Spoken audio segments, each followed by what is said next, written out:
This episode of Speakers of Eidolon is made possible by our generous patrons. Special thanks to our Supreme and Master Speakers, Circa Barakeel, Remy Asalia, Saray Cypher, Omejicat Comet, Erisu Yamakawa, Nina Grimstadter, Casey Schaefer, Dimos, Cecilia Lirafu, Lily Black, Hans Grenade, Sapa Chakwatol, Asuta Starbreeze, Faris Gentoru, Cletus Oreo, Quick Levin, Sayori Snowfall, Luke Leonatrell, Stella Bell, Ceres, Icy Lee, Lyria Rain, Pamela Isley, Umbral Wind, Naive Arino, Celeste Rascris, Elenriel Maximus, Edwin, Bob Cece, Celestia, Fabson Voidworm, Yuling Jung, Rami Maverick, Code Red No, and Congro. Support the show and become a patron today at patreon.com/SpeakersXIV. Thank you. This is Speakers of Eidolon.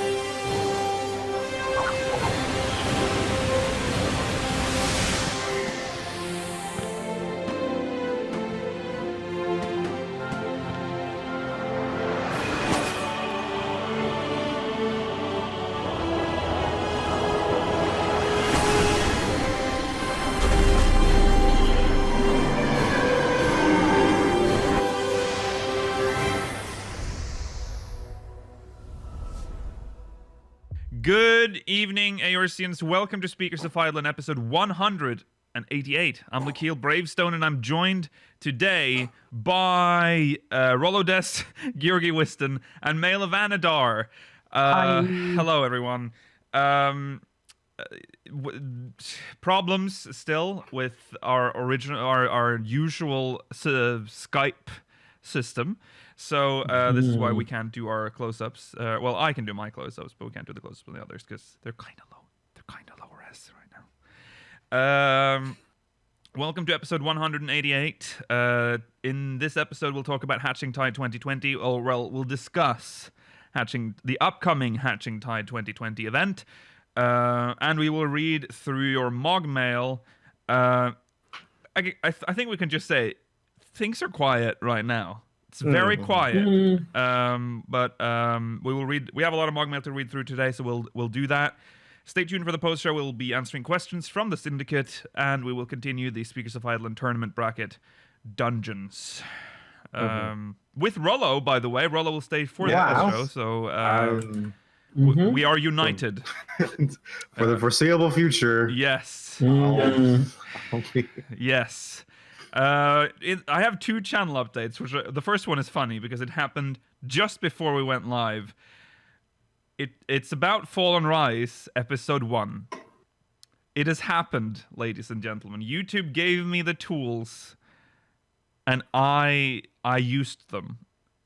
The Skrillex joke is no more. It is over. I have removed the Skrillex joke from Fallen Rise episode 1. I have also removed a lot of the other stuff. It's more like a normal episode of Fallen Rise now. The only thing you'll notice is that there are sudden cuts, obviously, because I can't repair. I can't there are limits to what I can do. But I could remove. I just ripped out all the cringy parts. We came here for the cringe. Yeah. I've done a George Lucas basically. Don't worry, the original right now is cringe. The original still exists, but you will not see it. No. Speaking of Fallen Rise, the bonus episode number 1 will be out. I will say late next week for patrons. It is about the community of 1.0 and how it dealt with the transition into A Realm Reborn. This also covers some of the creative community. Patrons can look forward to that next week. All right, let's talk about what we've done this week in 14. I have a sneaking suspicion this isn't going to be the longest segment on this episode. But let's start with... I'm going to save Rollo for last because I think Rollo is the one that has done the most. Mela. Well, this week, the main thing I've done was today. I gathered my things and I did some Ishgard collectibles. I got my armor smith from, I think, 60 to 71, and I got my leather worker from like 50 something to 56. I can finish that one later.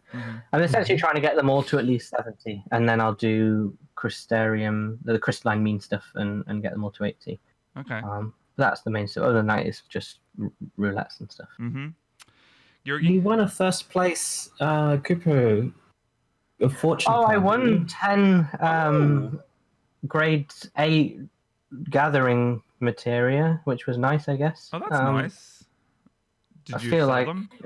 I would have to look at the money for them. Yeah. I would have preferred to get the 10 grade 8 crafting materia. Yeah.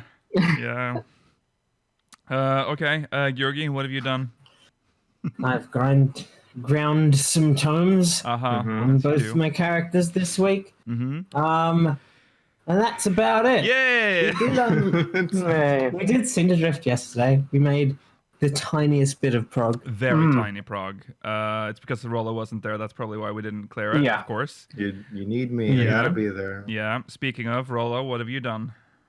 All right, I've done a couple things. One I just realized I can say because it's 14 related. You might not be happy about it, but I can say it. Okay. First off, I just started decorating my FC house some more. Yeah. I've had it for the longest time since like the new wars opened up. I've been procrastinating so long, so I'm working on that. We're getting furniture and such, and just thinking of ideas to make it look nice. The ball pit's still there. The ball pit will always be there. Sorry. Okay. And then I was also doing. I spent most of the last week just thinking of questions for MogMail. I don't know how everyone else does it. For Mog, but I just like MogMail. MogMail. Not Mog. Gillionaire. That's why Rollo's sending us MogMail. Way, yay! Hey, that's how this episode Gillionaire, was created. Gillionaire tomorrow. Reminder. Yeah. Yes, because I don't know how everyone else does it here, but I just like I boot up 14 and I just started like wandering. Oh yeah. Not just for like the Sights of Island one. I just like I don't know. I start talking to NPCs. Start reviewing some of the quests I've done. Just walk about. And I feel like this one, notably better than the last time. That was a year old, by the way, I'll say. Yeah. Okay. All right. I have high hopes, Rollo. Don't get your hopes up. Anyway, I also was grinding Tomestones of Goetia. And you might be asking why and how. Yeah. It's because in Final Fantasy War of the Visions, the new gacha game, there is a 14 collaboration, and because for some reason the currency you get is Goetia, and so I was trying to get the ultra rare Thancred and then the Y'shtola. But Y'shtola just get for free. I was trying to get that. Oh, right. You finally did it. You finally got to sneak in a gacha game. I did it. Okay. I can sort of recommend the game. Sort of. All right. I haven't done much either. I've done one expert off stream, and then an expert on stream, nice. and then Ruby Weapon, I guess. Mostly, I've just done Animal Crossing. So that's that. Let's jump into recent events.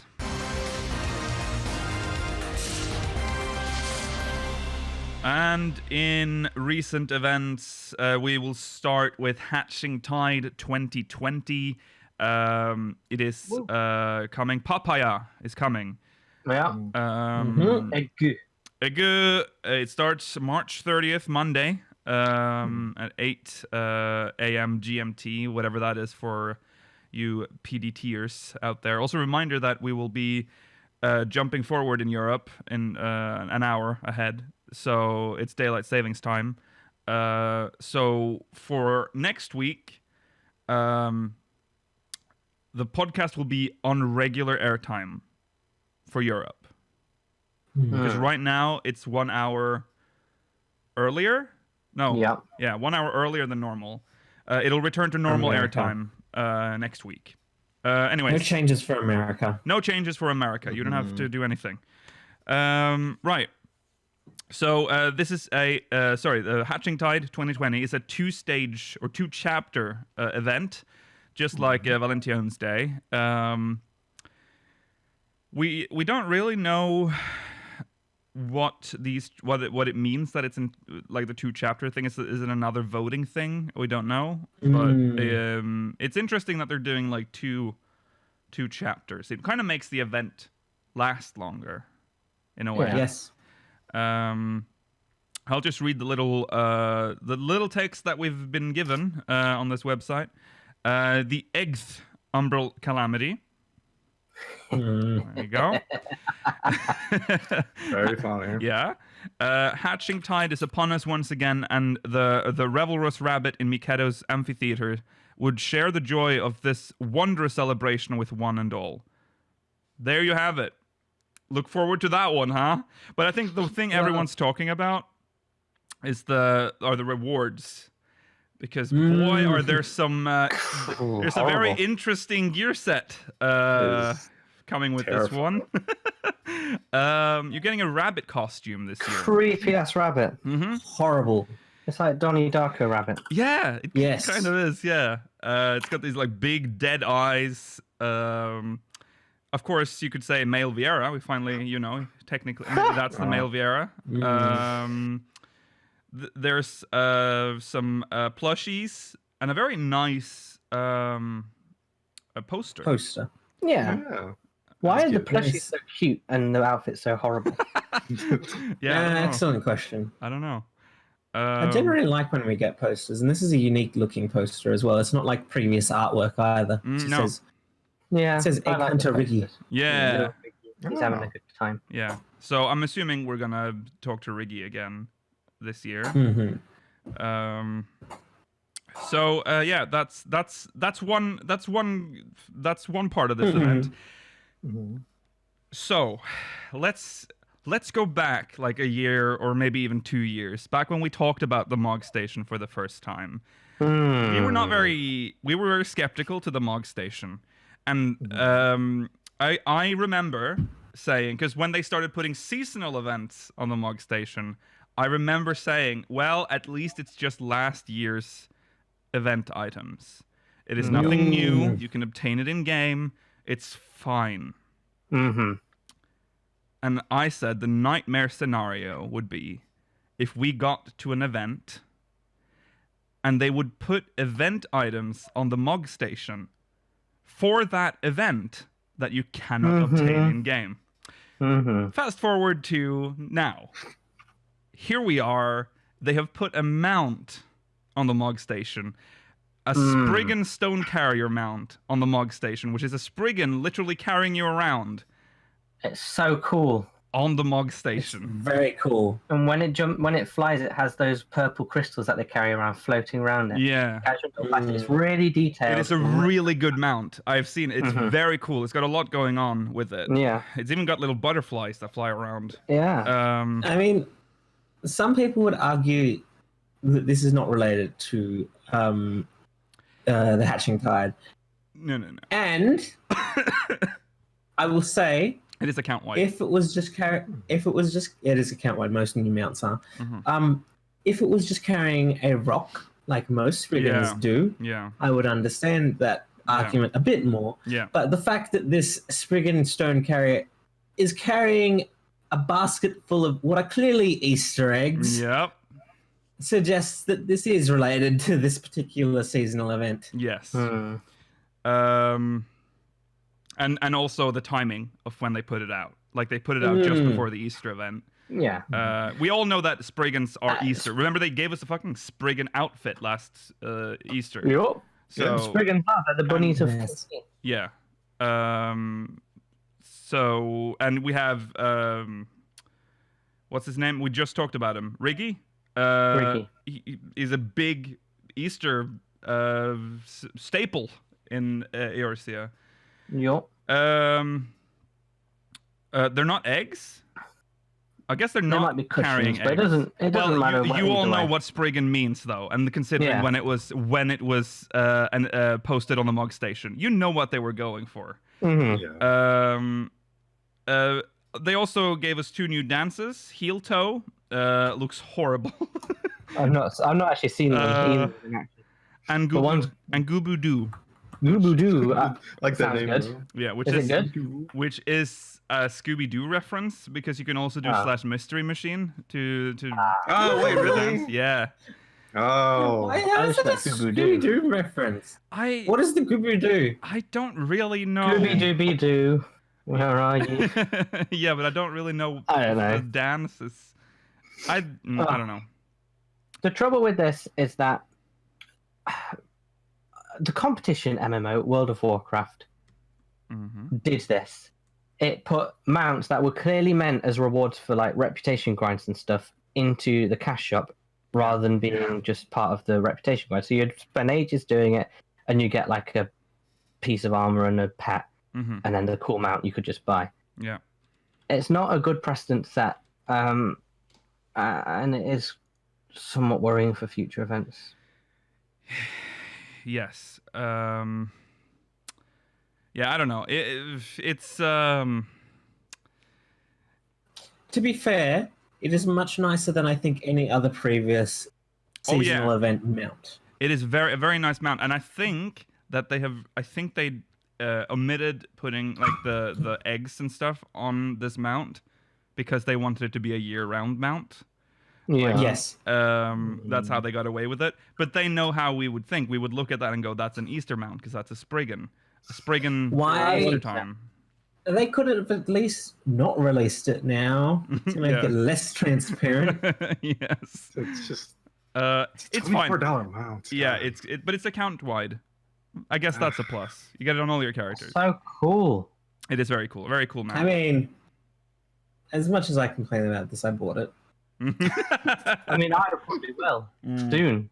I really like it, but I don't want to have to because it's clearly an event item. Yeah. And yet we've got what? Do you think creepy ass rabbit? Do you think this maybe was repurposed? Maybe they wanted this originally to be an event mount. Yeah, maybe they looked at it and thought, "Oh, there's a bit too much effort into this." Yeah. I don't know if we want to give this one away for free. It's been kicking around for a while. Who knows? Yeah, but it's out there. I don't know what the price is right now. What was the price? Do you remember? $24 dues. $24 USD or €16.90, I think. 16.8. The typical 16.8. Yeah, the typical prices for account-wide mounts. Yeah. Okay. In other news, Final Fantasy XIV has won Excellence in Multiplayer, the Excellence in Multiplayer Award from the South by Southwest Gaming Awards 2020. I don't know if does this have subtitles? The video? I'm just now realizing that I don't know if that is a thing. I mean, I didn't watch it. I just saw the announcement of the award. So I don't know. Should we show the thank you video from Yoshi P? I don't know if we properly discussed this. We can do that. It's going to be difficult for our audio listeners because it's going to be completely in Japanese. So good luck with that, I guess. You can just emotionally tune out. Yeah, you can. All right. Hold on.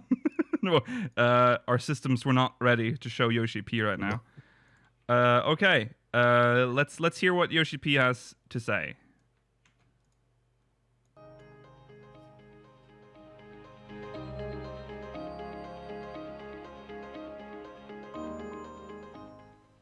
Hi guys, my name is Naoki Yoshida, producer and director of Final Fantasy XIV.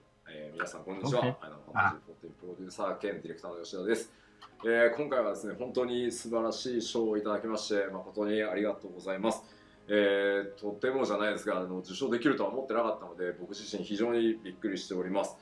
これもですねやっぱり長きにわたって、ファイナルファンタジー14をサポートしてくださったファンの皆さん、それからプレイヤーの皆さん、光の選手の皆さんのおかげだと思ってます。本当にありがとうございます。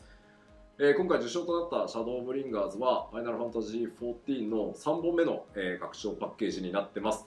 なんとですね、第一世界という新たな世界に向かって光の戦士は闇の戦士になって、世界の大いなる謎に挑戦していく物語となってます。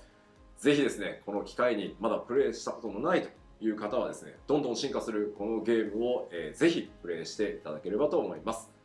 本日はありがとうございました。No rush to get out or something. He was talking fast. Yeah. He probably had like a certain amount of time that he could. Okay. Well, that was nice. Yes. We won. Hooray! Yeah. We won something. Yes. In South by Southwest just recently. Happened. Yeah. People say one of the things I did learn from this is that there is a winner page on the Lodestone, I think. Mm-hmm. Somewhere on the Final Fantasy website that lists all of their awards that they won, which I didn't know we had. Like an accolades page or something. That's nice. Right. So that's cool. We did this award ceremony actually happen, or was this just like happened like online, and they just sent in their videos? This looks like that's what they did. I think that's what happened. Yeah. I don't Yeah. think South by Southwest is happening anymore. I suspect that's what happened. And so thank you, Mailer, for finding the link. I like that it is just FinalFantasy14.com/winning. Yay! Okay, time to talk about the thing that everyone talks about that we can't talk about by name. Due to the global health crisis. We did it. Yes, we did it. There will be a temporary closure of customer support. This is an update to the already closed customer support of North America. Here's an update. Update on temporary support closures. Thanks to the hard work of several teams throughout our organization, we have increased the number of staff that are able to work from home in order to expand our customer support in North America. This should restore some support avenues that were temporarily unavailable, reduce the delays in receiving support, and ensure that the support teams are minimally impacted by these disruptions. So available support center email correspondence, and in-game support help desk correspondence. There are still things that are unavailable, which include support center live chat, support center phone calls, and in-game game master contacts. We appreciate your patience and understanding. So GMs are gone. That's weird. A lawless land. Yeah. That is. Hooray. Yeah, I think that's very strange because they can just. Can't they not just log in from home? I don't know. Are they just not able? Are they afraid to give them? At least not yet, or something. So. Yeah. Maybe they're afraid to give them the tools in a private environment, like the ability to pull people into the GM jail. Yeah, maybe. They may have to like remote it into their work PC. I don't know. This sounds like a nightmare. So yeah, I can guess I can see that. We appreciate your patience and understanding during this time as we continue to work to improve the level of support we offer. We will continue to update you as the situation develops. So there you go. There's some limited support available right now. I'm assuming it won't take long before at least the GM stuff is sorted out. I think they need GMs in game. Yes. Also, we talked about. Well, we reported last week about the closure of the North American support. But I wondered why no update from Square Enix Europe. Well, we have it now. Square Enix European support closed. As a result of the increased measures to combat the spread of the global health crisis, doesn't make sense, but in the UK, yeah. you know what I'm talking about. We are sorry to announce that we have to temporarily close the European Square Enix Support Center. We are doing our best to reopen services as soon as possible, while maintaining the well-being and safety of our teams. You can still send us inquiries via the Support Center website, but responses will take longer than usual. We encourage you to make use of the in-game knowledge base articles in the Support Desk menu, or from the Support Center website at support.eu.squareenix.com before submitting a ticket. In-game GM support remains available, but please only make an in-game call if you urgently need assistance. So, GM support is still functional in Europe. It's not a lawless land. Damn it. We apologize for any inconvenience caused and thank you for your patience and understanding during these unprecedented circumstances. Support center is closed in the EU. This affects email, chat, and phone support. All right, we're not done yet. Temporary suspension of automatic housing demolition.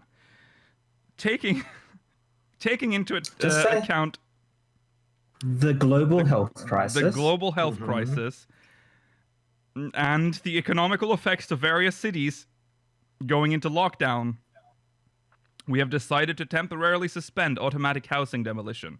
Please see below for details. Date and time auto demolition counter will be suspended on March 26th, 2020 at 8:10 p.m. PDT. Specific? Yeah. Worlds in which auto demolition will be suspended, all worlds. That is unprecedented. That has never happened before. After the above date and time, the counter will stop completely. If your estate or land is currently being prepared for auto demolition, you can cancel this status by entering your estate or constructing an estate on your land. When the auto demolition counter resumes, it will resume from the time remaining as of the temporary suspension. This excludes estates/lands where the demolition process has been cancelled. As for when auto demolition will resume, we will monitor the situation in the coming days and inform you all when we have come to a decision that auto demolition can commence again. To answer chat, people have more time, but they don't necessarily have more money. No. Right now. No. If you're in the hospital for some reason, that too. Yes. You won't have to worry about your house. Also, you get better. If you work in, I don't even know if I can say in the health sector, you might be very busy. Oh now. yeah. Mm-hmm. Yes. Shout outs to those people. Yeah, shout out to all of you. It's happening. But also I want to mention there's been like this rumor going around that somehow they fucked it up. So the timers actually started on some of the estates. I got a cancelled auto demolition on my house when I went in on stream because I was like, this is a rumor. This is never true. Went into my house. It's no longer abandoned. Cancelling auto demolition. I'm like, what? So check your house if you have one. Yeah, but I don't know if it's true. We might be spreading misinformation, but I don't. I experienced Maybe it. there's a reason where we have to say global health crisis if we're spreading misinformation. Yes. Right. That's it for that. We don't have to talk about that anymore. Let's talk about this week. For this week, yeah. New Primal song preview from the planned tour. Now releasing as an album. This is the Primals. They've released some previews. Yes. For this, and I think we should listen to we should listen to one specific one. Oh, sorry. Yes. I think the one that everyone. Warning. To say the song very loud. Is it okay? Yes. Okay. To say the songs that they've released previews for, we've got the Insatiable Primal version. There's the Ultima theme that they use in Cinderdrift. There's Blinding Indigo, which is the new Leviathan theme, and the one we're about to hear. Yes. Let's just play the preview. You'll hear what it is immediately.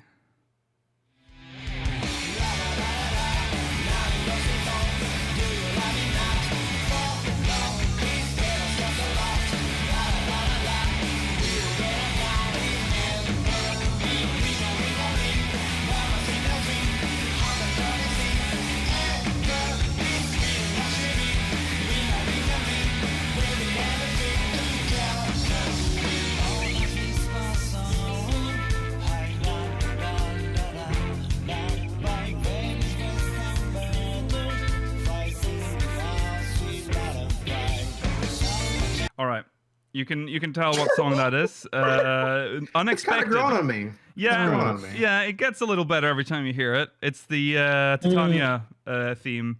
Yeah, there you go. Yeah, an experience. It's fun. Yes. I am glad they made it. Yes, it's unexpected. Is this available to buy for us, or is it JP only? It will definitely be available to buy for us. Every Primals all right. CD, every Primals album has been, but it's not available for. It might not be available for pre-order yet. Okay. Yeah. No, there's no purchase or pre-order button anywhere here. So. Well, I can actually understand why, because they haven't even released the full track list. True. These are only 4 of them. Yeah, that's true. Right. Speaking of speaking of music, the 6th episode. Fifth episode of the creation of Final Fantasy XIV Shadowbringers is out. It is about sound design in Final Fantasy XIV. Not specifically music, even though it has Soken in it and the Japanese Skrillex. But keep calm. It's an interesting look at how they do sound design in 14. I looked at it just before we went live. Go watch it, I guess. This is we're now just one episode left of the whole thing. Soken talks a little bit about music composition, but it's mostly about sound design and how they make sound effects and stuff in game. The specific songs that he talks about are Shadowbringers and Tomorrow, and how melodically they can be quite similar. And as for sound design, they talked about how the guy that did the Gremlin voice couldn't get it right. And then eventually he just took a hand recorder home. He went home. And he recorded it. Yes, he recorded it in a closet, making horrible gremlin noises. I remember didn't they reveal? We've covered this before. They talked about that before, yeah. Yeah, that's a long time ago though. It was like before Shadowbringers released, because he was so embarrassed to do it at the office. No, that wasn't actually the case. At least that's not how it's presented. That's not how it's presented in this documentary. It's that because the Gremlin speeches first appears in the promotional trailer, which is actually the promotional trailers are made in collaboration with an American studio, as far as I'm aware. What I was able to take about it. Yeah. So they originally asked the American studio to try and come up with some sort of, I can't remember the exact description. It was some like inhuman sound that they needed for the Gremlin, but the American studio didn't understand their description or weren't able to figure out a proper sound for Gremlins because. So the guy in Japan had to keep trying, and then eventually, because of it, the guy first said he wanted to hire someone to do it, but Soken said, "No, I believe you can come up with a solution for yourself." So that's what led to the story of him getting frustrated, bringing the hand recorder home and recording in his closet. So, trying not to disturb his family and friends. I think maybe that's the clue, because when they talked, he was less. Remember, this is like a documentary setting, so he's probably being nicer to the guy. But I think Soken, wasn't it Soken who said it initially? Because he just said that's why he did it at home, and he had to hide because he was afraid someone would hear, and that's probably referring to his family then. That he was so embarrassed. That was said in the documentary that he didn't want to disturb his family with horrible gremlin noises. How considerate. Other than that, you also saw how they make the Foley sounds by scraping metal against a spatula or something. Yeah, I love Foley. Foley record, being a Foley artist. That's that must be fun. You get to do so much shit. So that's very interesting. So go watch that. That's on the Final Fantasy XIV official YouTube channel. Right, that's it for recent events. It's a quiet, yet another quiet week. So I guess we'll just jump into MogMail now, and we'll jump into MogMail now.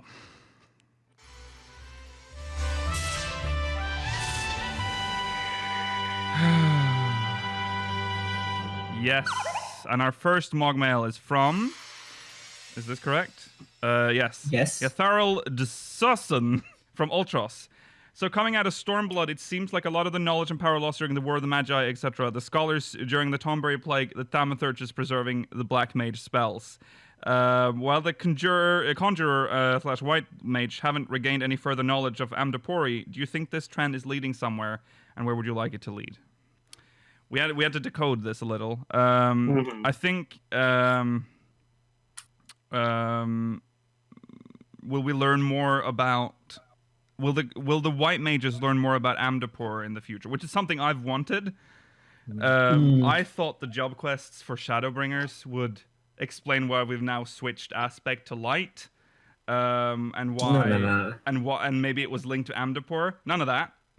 Just some stupid children. There's no lore explanation for any job actions in Shadowbringers. No, but I felt like the White Mage one was such a fundamental change. Yeah. What were you going to say, Rollo? There's one for Dark Knight.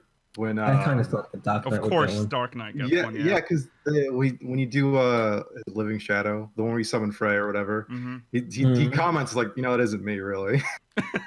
Okay, all right. Yeah, in the White Mage quest, they just don't even touch on it, which is a very fundamental change for a White Mage, but not mentioned at all.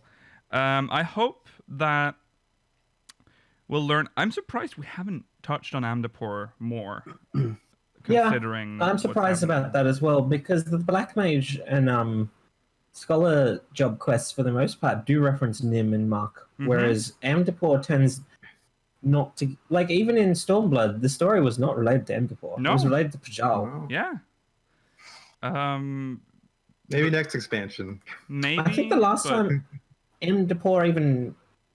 Was Amdapor even referenced in the 1 to 50 or the 30 to 50 White Mage quest, or was it just the fact that Atal Kant appears in it, and that's not necessarily related to Amdapor? Oh yeah. No, I don't think it is mentioned at all. Oh, I think it might be like a throwaway line at some point where they mention Amdapori stuff, but it has never been a plot point in any of the White Mage quests, which has infuriated me, of course. Every day I don't get any Amdapori lore, I get angry. I'm just hoping. I'm just hoping that when you finally go to Amdapor, you get to go to the Keep Lakil. That would be nice. Oh fuck. Oh. It would make sense. Yeah. Now that we obviously know that the Mahi and the Void Scent. The Void and the Amdapori constructs are kind of like Sin Eaters. So now that we have both these sides of this story, now really would be a good time to go into those. We really need to find out. No comment at all about it. No. Yeah. It's very strange. We really need to find out why they have statues based on Sin Eaters. Yeah. And Amdapor was like all about light, and they were very they knew. Well, but think about how weird that is. Like they were like, oh, light, and then did they have access to the first? Did they? Well, the Marquis had access to the 13th. That's true. Yeah. Yeah, but there's no evidence that suggests that there isn't. Well, they might to the slightly retcon some lore. No. See, that's a good point, Georgi. But we also don't know much at all about anything. So that could still be the case. That would be some severe. That would be some severe timey-wimey stuff if that was the case, because the first has only been suffering from a flood of light for the last 100 years. But they've already solved it. They've already solved that issue with the connection being timey-wimey, wibbly-wobbly. Yeah, but normally, like, it's not necessarily that the timelines are like they don't go back and forward. They all seem to go forward. Have you listened to the Cruise Chaser song? But what if they go forward from one point? Like they just happen to open it after the Sin Eaters, like let's say 1,000 years ago, they open a portal into the middle of the light war, whatever, with all the Sin Eaters. That can happen, according to. Weren't cities just becoming a problem by the time, like, the Wars of Darkness came in? But timey-wimey. Or... For the people on the first, it had been like 100 years or 200 years or something. It's been a long time. Yeah, otherwise it would have been 100 years ago since we met the Warriors of Darkness. And even before the Flood of Light, it's possible Sin Eaters were still around because they would have perpetuated the Flood of Light that destroyed the land. So there's room for it. And I don't think I think it's more likely that the Amdapori summon Sin Eaters somehow than that they just happen to construct statues that look identical to the majority of them. I feel like there's got to be a connection. Yeah.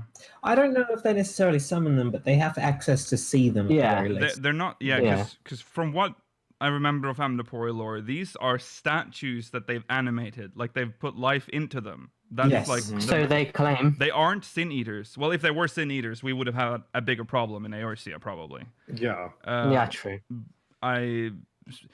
It's a little strange, all of this. Like, 'cause they would be like, oh, look at these scary sin eaters. Let's let's just create some beautiful recreations of them and put life into them. Maybe they realized the danger they posed, but also quite liked them. Yeah, because for those the little lore that we know is that Amdapor would make these nice statues. They would hide them in plain sight as like decorations in all around Amdapor, and then in an emergency they can reanimate them so they would protect the city. That's like Think the base Hogwarts. Yeah. And then, basically. And then also, as they got more desperate as the war went on, they started animating things that weren't even like animate objects, like You're right. Yeah. Yes. Mm. Anything. Like they went for everything. They would be a spoon. Spoons. Sure. Why did we both say spoon? We went for spoon. That's scary. Oh, the mind That link is right scary. there. Yes. So I hope we get more Amdapor lore story. I feel like it's in the cards. It has to at some point. Unless they're just going for this awkward, like, let's pretend Amdapor didn't happen. Maybe we can finish. About Bajal now. Yeah. Shut up. I'm suspecting that next expansion will probably get proper job quests again, because we will be on our shard. We'll be on the source. Yeah. We could very well finish the next expansion, which will finish this arc, and then we can have an interim expansion where we explore things like Amdapor and Mark and history and world building expansion. Yeah, that's true. It's also possible that, like, something I've been thinking about, the job quests will have even less interim quests overall than they did in Stormblood. So going down from like 1, 2, 3, 4, 5 to like 3, maybe. Okay. Yeah, that could happen. Yeah. Yeah. I'd rather have like 20. I find the class quests really interesting. They I think are very a lot interesting. of would rather more, but I'd rather as they class get- quests than the majority of side quests. as there are becoming more and more jobs, it's more difficult to write that many quests. Yeah. Work harder. Okay, wow. You're an Amvir, just work harder. Just work harder. Okay, yes.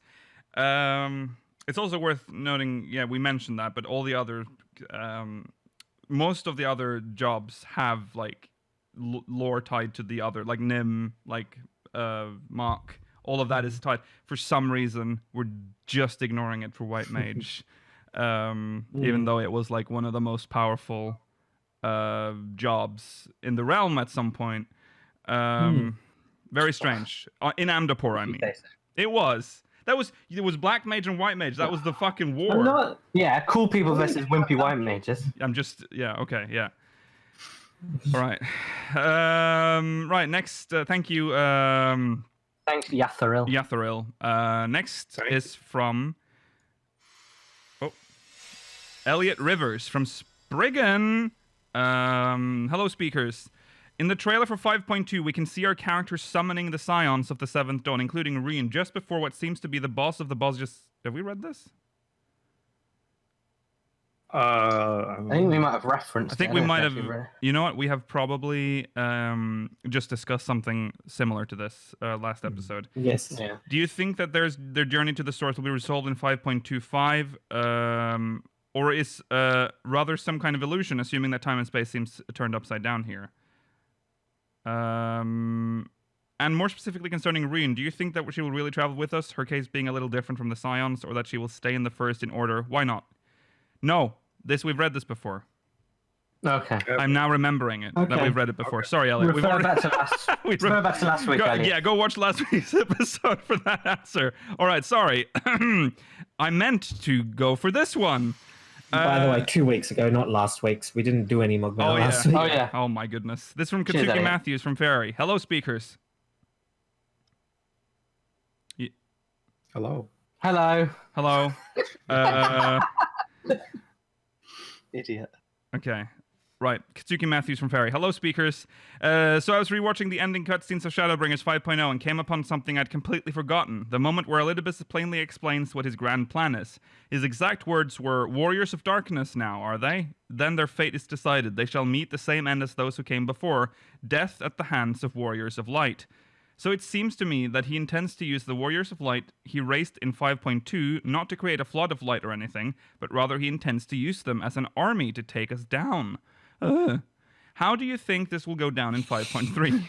I think you might try to frame us for some horrible act, pushing the Warriors of Light to try and kill us.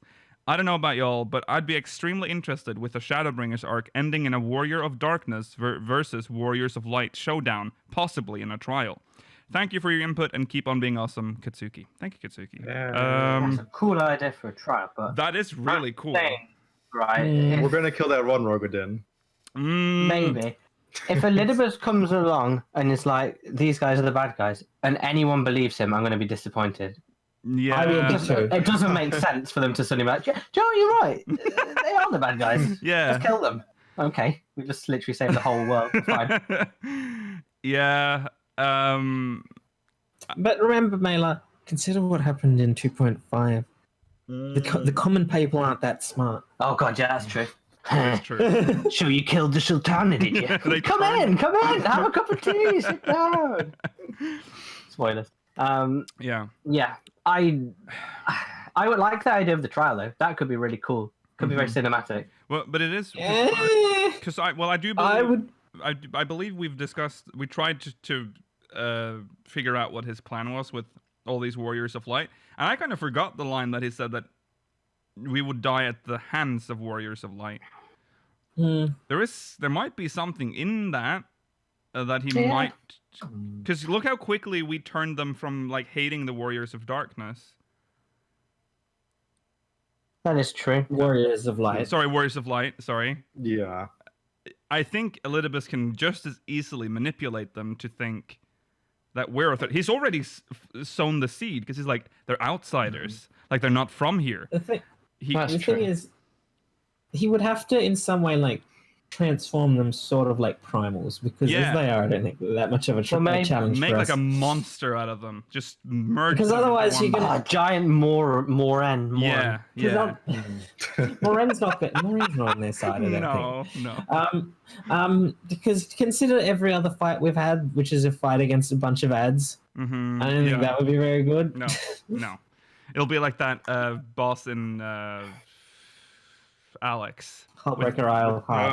Yeah, or Hullbreaker Isle. Hullbreakers was terrible. My god. Imagine it was just like a terrible. gauntlet boss, like where you just have to keep fighting your way through. Oh goodness. We'll think back to Bismarck as well. Good. Oh, Bismarck wasn't too bad, I think. It was just, that was okay. I'm saying that part of Bismarck, not the entire fight. Okay. Typical Rollo. The entire fight is against ads, Rollo. Yeah, definitely a little bit where you Contrarian alert. And fight the nodule that we cannot name. Anyway, I think if we are going to be fighting other Warriors of Light, maybe the ones he's turning, that we definitely might just get framed for something really stupid. Or not stupid, but like something out of our power entirely. Yeah. Like he'll walk in. My sugar. It was them. It was them. Oh. Yeah. It will be like in the fucking, what's the little place that Graha hangs out in? The Oculus. The Oculus. Yeah. The Oculus Rift. The Oculus. Yeah. We're gonna walk in there, and he's gonna be in there. He's gonna have like shot Graha in like the back. And he's not dead. He's not dead. Again? Yeah, he's incapacitated. And then he's gonna be like, bye. And then a bunch of people just storm. It's like, oi, he's killed the fucking Crystarium guy or whatever. He killed the Crystarium guy. and then we'll be like, no, you don't understand. We just walked You would in have here. to seriously incapacitate Graha, because there's no way the Graha is going to let people think that we killed him. No. Maybe he corrupts. He's not dead. Crystals. Just severely injured. I just remembered he got fucking shot in the back once before. He got shot. That's fine. He's fine. That's fine. His back's made of crystal, probably. Oh, okay. Yeah. Yeah. All right, I see. They'll find a way to Not turn even magic. Just everyone. a gun. Now that the more I think about it, the more it feels like the thing that's going to happen. That at least it's going to turn them on us. It's going to make us the bad guy. I mean, I've said this before. Sometimes they set up things that I think sound not good, but then they turn them around. So I'm kind of hoping that happens. Yeah. Because this right now, I don't know, like where this is going. No. Yeah. Well, there you go. I think it'd possible. I hope they do something cool with it if this is the case. If this is where it's going. All right. Thank you. Thanks. Ooh, actually, Katsuki. Yeah. Maybe they make some sort of like Ardbear primal summon. Oh. Ooh, that would be interesting. Yeah, that'd be cool. He's like, hey, channel your ether into me, and then good things will happen. I promise. Yeah. And it's voiced by the person. Oh my god! Susano. Yes. So he becomes the primal. Oh, that makes. Yes. We don't know Similar if that's to, like, how primal summoning works on the first though. Maybe. Well, he can just make it. Well, we don't really know how primal summoning works at all. That's true. That's on the first. It's very inconsistent. Okay. Yeah. All right.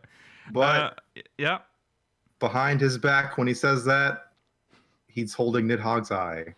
Oh! He's like, channel ether into me, guys. Shut up! Right behind the back. He's like, no. And then Nidhogg comes back. No. All right. Thank you, Katsuki. Now we're moving on to Bay Barbale from Behemoth. Barbale. Thanks, Barbale. Hello again, speakers. I was thinking about the future of the story and I was wondering when all is said and done in 5.5, what state will we be in right before the launch of the new expansion?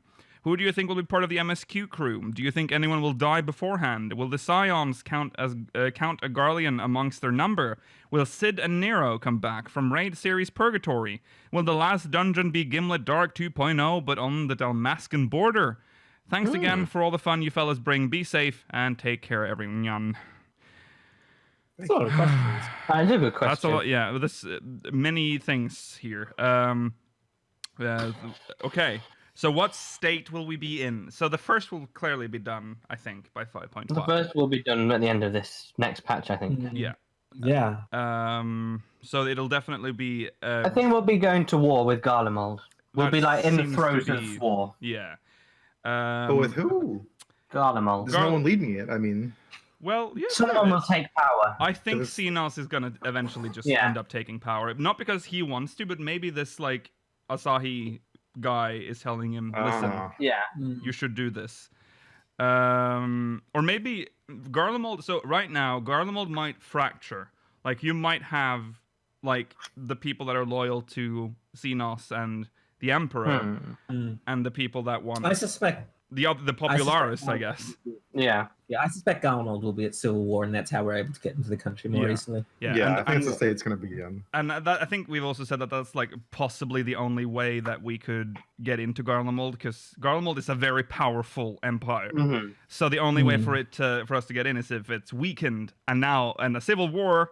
That's about as weak as a nation can get, I think. Yeah. So, and also the other provinces are rebelling, like they want independence, I guess. So I suppose we will. I also think that we're gonna enter through Dalmasca, and we're gonna support the rebel or the what do you call it? Are we there? Yeah, because we're going to the Bosnia Citadel, which is next. Yeah, but what if you don't do the relic quest? Well, no. You have to. Think about this game. If they have assets, a Bosnia Citadel is very Dalmascan-esque. They're going to want to like stay in that range of designing. Couldn't they have us enter through the Gimlet Dark, since that's the side that the weapon series is on? I don't know though, because earlier on in one of the earlier MSQs, when Gaius and Alphino went into Garlemald, they went through the Dalmascan border, I think, didn't they? And it showed footage of Garlemald and that village that had been destroyed. Yeah. So maybe they go in that way. Who is launching the weapon series, by the way? Who's the mastermind behind that? Wurlit. I don't know. Aside from like Gaius's kids, Well, like, why would they be sending people out to attack when the Civil War, like this? Because the Civil War is happening. Yeah, now. It's happening now. But let's take over Eorzea now. Yeah, I guess. I guess it just takes some time before shit breaks down completely. I guess the military still has orders to continue the war. Yeah, so they're just. I would argue. Yeah, I would argue that the militaristic side is the side that is stronger, and therefore they can still continue with their own operations. Well, you see them fighting each other. Side, that's true. That's a good point as well. I mean, I think. Don't think about it, Rollo. Okay. I don't think we're meant to. Well, yeah. What legion is it that's doing this experiment, isn't it? It's the remnants of the 7th, I think. No, isn't it? Yeah, because of Final Fantasy 7. Yeah. Oh. No. It is. Yeah. It is a 7th. All right. Okay. We'll probably find out. Fairly confident. All right. It was I'm the sure it said in there. 7th was Nails. Which is what I'm trying to. Is 7 was Nails? Because I know it's Nails' old legion. So that's 7th? I think it was 7th. Yeah. All right. Yes. Anyways, we're not. That's not what we're supposed to discuss. We're talking about. Yeah. Yeah. Maybe it's that second not Hojo guy. Yes. Oh yeah. Maybe he's called Hojo. There's the one that died. Well, yeah. This one actually might be called Hojo. If he's called Hojo, cool. And there's this one that's an Eorzeans. That'd be so on the nose. Yeah. I just want Hojo in the game. Yeah. I just really like Hojo. He's a cool guy. Yeah. Okay. Who will be part of the MSQ crew? So wait. Also, sorry. Before we talk about that, there's also the third possible route, which is how Estinian got in, which is Radzat Han. Through South now. Yeah. I'm assuming through like a shipping. To be honest, that's the one I think is most likely because I think they'll want Radzat Han to be the That's a perfect way to give us Radzat Han. But then the question is, where's the port? Do they like go straight to Garlemald, or does it stop at Dalmasca, which also should have a port? Yes. Yeah. Maybe there's like a blockade for some reason. We have to go the long way. I mean, it's a civil war, and I'm assuming wouldn't Dalmasca be like the hard border now to Garlemald? I think so, because they've lost the most of Eastern Othard. So I would assume Dalmasca is the last part of the Empire now on Othard. Yes. Right. Let's talk about the MSQ crew. Who do you think will be here? Alpha No Namaze. Of course. Yes. Yeah. Unless they fuse together. Probably they could fuse together. Probably the usual. Eorzeans will be there. Thancred, if he doesn't die, will be there. Mm-hmm. His shoulder, obviously. Not Reen. I don't think we'll bring her. We could, but I don't think we will. I don't think we will either. I don't think Reen will be there. I think, even though this is part of the next part of the question, I do think Sid and Gaius will be quite important in the MSQ, and possibly Nero will join. Yes. Yeah. Sid definitely has to be involved. Oh yeah, for in sure. the MSQ. Yeah. 100%. Yeah. No, you didn't mention Eorzeans, but he will also be there. Yeah, Eorzeans will be there. Mm-hmm. Do you think anyone will be dead at this point? I could see. Why does everyone always pick on Thancred dying? Maybe. Yeah, actually, I could see Estinian die. Maybe. I could see Estinian dying, yeah. He's not super important. Plus, they've just made a picture of him. Yeah, I was going to bring that up too. Dead people have pictures. Mm-hmm. Yeah. R.I.P. Emmerich. Yeah. I don't think there's any reason for him to die, particularly at least now. But maybe something happens while we're going through, 5.3, 0.4, and 0.5. Yeah. In a fair point, it's probably likely also in the MSQ, the leaders from all the city-states will be involved. We are launching war on Garlemald, probably, so... Yeah, well, we're still technically in a war. We're still... Yeah, but if we move in... It's just a stalemate. Yeah, that's so guarantee. Yeah. That could be awesome. We can fight with Rabbot again. At that point, we're invading. Do you think that's a bad idea? No. I don't think it's called invasion when you're at war. When you're, they are the ones that, Yeah, because we've got a Casus Belli. First. So... That's true.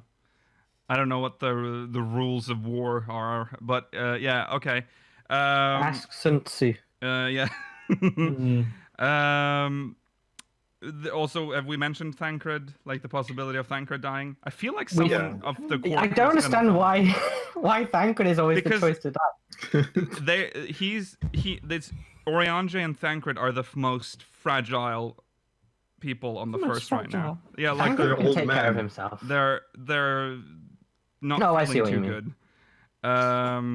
I think Thancred or Eorzeans dying would have the least impact. Matoya. I think if Matoya one of the dies of twins old died, age. if one of the twins died, They're not going to kill one of the twins. No, they probably aren't. But that would have the no. biggest impact. Yeah. No. I agree, but they're not going to kill one of the twins. No. Would you kill Alphino or Alize? I don't want to pick one. I'm not Yeah. picking Yeah. one. I've got a gun and I'm pointing I at your know heads. which one you would kill, Mela. Which one? Yeah, I do too. Alphino. Alphino. You I said don't you know if wanted. I would. What? You said you wanted to kill Alphino for like. Oh, but he's years. grown on me so much. Yeah, that's what I said with fucking Papalimo too, and then they killed him. It's like they heard me. Exactly. Now Alphino's Actually definitely did it. Like the episode before the death match, I'm like, Papalimo's a really good character now, and then next week I'm fucking broken. The most important NPC that I think will maybe die is Graha. There's Graha, of Graha. course. Yes. Well, the Yeah. Graha. They always have first. the backup Graha. They so have a it's back, fine. yeah, which is why it's more likely because they have Yeah. the backup. Yeah. That's possible. Yeah. I don't think Graha in either form will be part of the MSQ. What? Really? I don't think he's going to be like following us for the whole thing. I'd like him to, but I don't think he will. What will our Graha do if not help us then? What will he be doing? He's still sleeping, isn't Sleep. Yeah, he'll just Yeah, be I sleeping. know that, but I just feel as if we've teased it so much that he's going to wake up. Gilky, if he wakes up, he won't be able to sleep for 200 years and actually do everything that happens. he? Yeah, but If he the thing wakes is, up- this doesn't make any sense anyway. He should have already been erased. If they wake him up, they better give him a new outfit. I don't want to see that stupid fucking doublet vest. I agree. I don't want him to have that Yeah. outfit. Yeah. He But should then probably again, somehow knit his new outfit and bring it to But think with him. about this, Rollo. Eorzeans will still have his fucking 1.0 outfit. No! Oh, yeah. He's gonna get an outfit change too. Shut up. Yeah.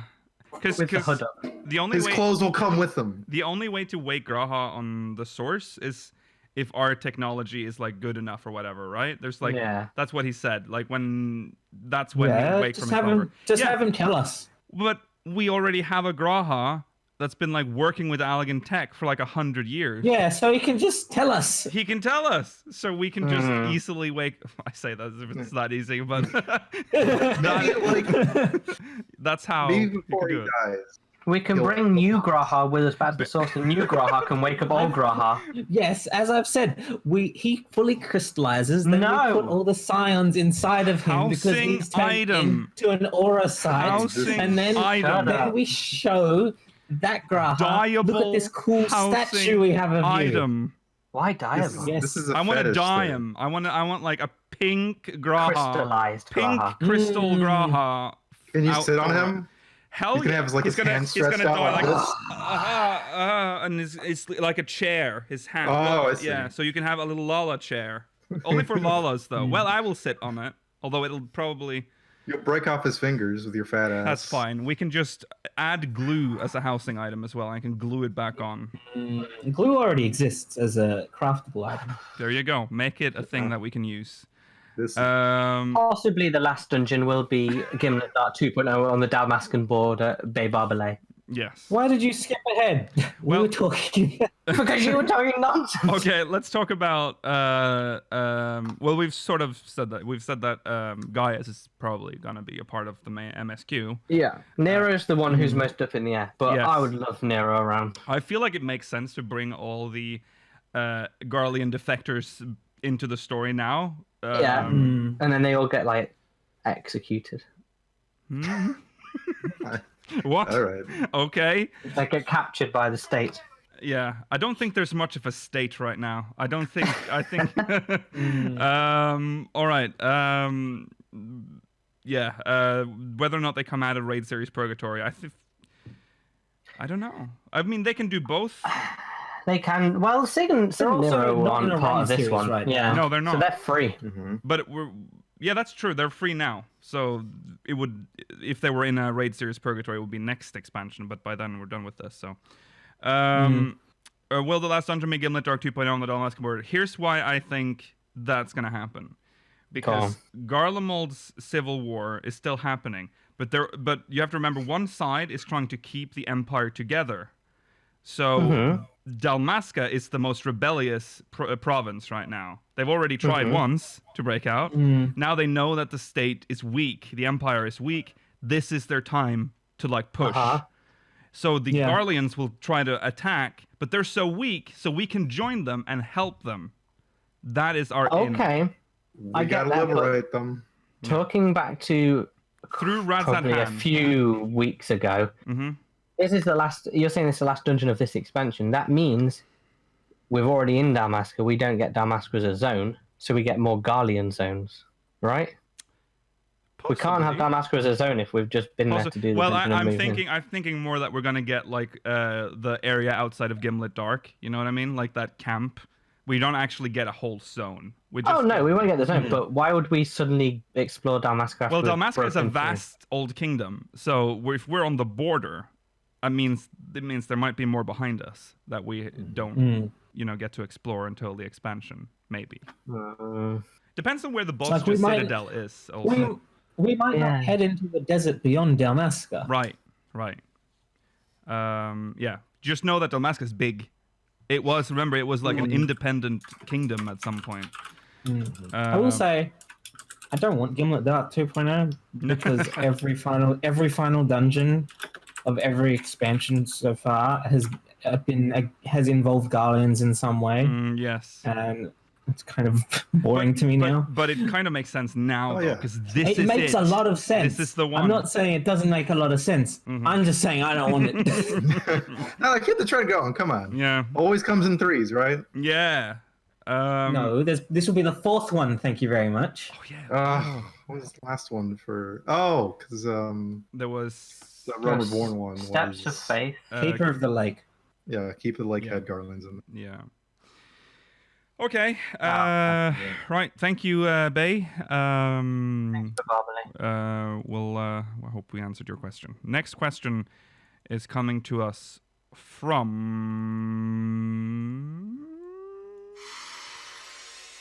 Mityan Mahina from Zalera. Yeah, Zalera. Hello, speakers. Hope everyone is well in these trying times. Just celebrated my first year of subbing to you guys, and I've enjoyed every minute.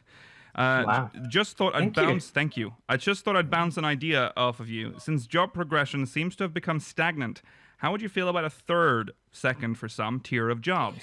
Example: White Mage could become Devout or Cleric. Ninja would become Assassin, and so on and so on. It could give the devs time to balance out jobs that need it, instead of throwing a lot of time into making a new job. Don't know if they said they'd never do this or how the community would react. Just thought it might be interesting. As always, keep up the good work, and I look forward to more. Thank you. I'd like that. It's like an advanced job system, I guess. That's a very interesting idea. It's just hard to do in like an MMO like this, because it would kind of be like Scholar and Summoner. Kind of, I guess. Coming out of whatever that one was called. It's not, because it's not. Arcan. It's not a like split. I think they're talking level up. Yeah, I think they're just thinking. If it's just an additional one, then. I think maybe instead of adding a new job, they would add an additional level to existing jobs, so they would evolve into basically like a White Mage Plus, or a Cleric or a Devout. White Wizard. Yeah, right. Like in Final Fantasy 1. Yeah, that would be interesting. It depends what it brings to the table. Is it a whole new toolkit, or is it just like... It won't be a whole new toolkit. Because Thaumaturge to Black Mage didn't lose a lot. It just gained the majority of things. And that's the case for the majority of them. Yeah. So unless you're losing a lot and bringing in whole new like styles of gameplay, it's sort of not worth it. But I like the idea. Yeah, it's a nice idea, but looking at like how 14 works, it would be very difficult to implement. I could see something like that working though somehow. Yeah. Like the problem maybe. With the... Go on. No, you go, brother. Okay. Like I don't know, maybe I feel like we have talked about this idea before, but like instead of just new jobs, you get you get your advanced job, whatever. You don't necessarily get new skills really. Maybe just get like upgraded versions of skills already. It's like something you can activate maybe in a battle. Like I don't know. Like here's your buff window. Make sure like a personal limit break. Yeah, it sounds like Gigantamaxing in Pokemon. Yeah, it does sound like that. Yeah, sure. You know what? Yeah, Gigantamax yourself, and make sure you do it during the right time of the fight. Nothing, no major changes, but maybe like just you have new animations, you do more or something. Yeah, it just sounds like a buff window. That like it is. Yeah, it sounds like a very boring buff window. Yeah, yeah. I don't think that's what they had in mind here, and I think if they ever come to a point where they're like, we can't add any more jobs, then this might be an idea to refresh, like give new jobs to existing jobs. The problem I have with this is that I don't see how they would consolidate it with the current law. That there is an extra tier above every current job that already exists. That is true. That I've never heard about. I mean, it wouldn't be the first. Yeah, it wouldn't be the first time they add like new or they could also just retcon and change existing lore as well. They've done that before. I'm not saying it wouldn't be the first time, but this is a lot. Because they have to do a big job. Yeah. Yeah, they might do it in chunks, maybe. I think I'd rather it be branching though, and that would just cause issues. Like maybe the white mage goes into. They're never going to do branching again. Like a pure healing versus a pure DPS. Just specs. Yeah. No, they don't want to do that. The closest way I can think of them, like being able to figure this out, would be if our own ether like transforms the job crystal into something more than what it is. Oh yeah, and to say that we are the first. Yeah. We are the first of this new job. Yeah. Because that is easier to consolidate into the current law than it is to suggest that this has been always existed in the past, and we are the first of it in a long time. Yeah. And then I go into a party with 8 other black wizards. We're all the first. Yes. Yes. First 8-man group of black wizards. Who would be our job masters then? Like, who would be like? We are the job masters. So we would go. Yeah. The job quest could be us apprenticing someone. Okay. I can see how it's like us developing techniques because that's the thing we already sort of do already. Just like somewhat develop techniques. If they did this with White Mage, this expansion already, it would have explained things away without you having to have an explanation to kill. That's true. Yeah. Okay. Yeah. It's an interesting idea. For now, I can't really see it happening. I would love that though. It's kind of similar to. It's not similar to 11. 11 is basically just class and job system. It's like what we have. Okay. Right. Thank you. Mityan. All right. Next is coming to us from someone with a very interesting name. There we go. It's from Aryabeth Fluffybutt from Gilgamesh. Good name. Strong name. Yeah. Hey speakers, after doing the Kitari Beast Tribe for the 100th time, I noticed something I did not see before. I wanted to share this neat eye for detail in case others missed it too. On the partition behind the Kitari Quest Giver, there is a collage of maps of the cave systems under the camp. It perfectly shows the adventure that we were sadly forced to sit out. Things like these I love Skranix for, making the world seem bigger than we can see within its designed borders. Yeah, I've seen a few pictures of this. Cool, I think they added one every time they went to a new chamber or something, didn't they? Yes. It's very nice. Yeah, I remember it reminds me of. I can't believe I get to cram some 1.0 in here. In the Miners Guild in 1.0, there was this map of a mine, and if you look closely at it, it is, I think it's Nanawa Mines. It's just one of the actual dungeons in game, and they just have, because it's a mine. Of course, they have that map up. That is their mine. Yeah. That's sort of the kind of, I like that. I like that when they put stuff like that in the game. Stuff that you're not necessarily supposed to look at, but if you look closer, you get rewarded with like details like that. Yeah. So if you haven't seen that, you should go look at it. It's in the Qatari. The unfortunate thing is there's no law explanation for how we would be able to explore it, because it is inaccessible to things that aren't Qatari. Yeah, that's true. We can always dream. We could roleplay. Yeah, I was going to say that we could do a roleplay where we play as a Qatari. And that'd be fun. We could do the one animation I have. The one clap. That's it. Yeah. Okay. Well, thank you, Fluffy Butt. Next one is coming to Mrs. Fluffy Butt. Yeah, Mrs. Fluffy Butt. I don't know if they're married. No, that's true. That's Ms. True. Miss. Well, they would have to have married a Mr. Fluffy Butt if that's Yeah. All right. And last Mog Mail of the day is coming to us from Metrix Tokobot from Twintania. Hi, speakers. About the potential update to the graphics and if it's needed. I don't have a problem with how the game looks, really. My problem is the really bad physics. I can't believe we didn't talk about this. I just want to say this, that our discussion was cut short because of time. My problem is clearly the bad physics in the game. There are two issues for me that clearly shows it. One, if you have a body gear piece with a cape on it, the cape is glued to the back. A perfect example is the weathered Arbitel cloak, eye level 430 body piece for Scholar. And two, hairstyles with longer hair. Can we please talk about Gaia's hair? She has long black... I said Gaia's hair for a second. Yeah. Gaia's hair, yeah. She has long, black, beautiful hair that is stiffer than plywood. During the Eden cutscenes, every time she moved her head, her hair moved as if it's the same graphics engine as The Sims 1. Keep up the good work, Matrix. Thank you. Yes. Yeah. You could say The Sims 1, but I think Sims 2 and Sims 3 have static hair as well. They also had the same problem, yeah.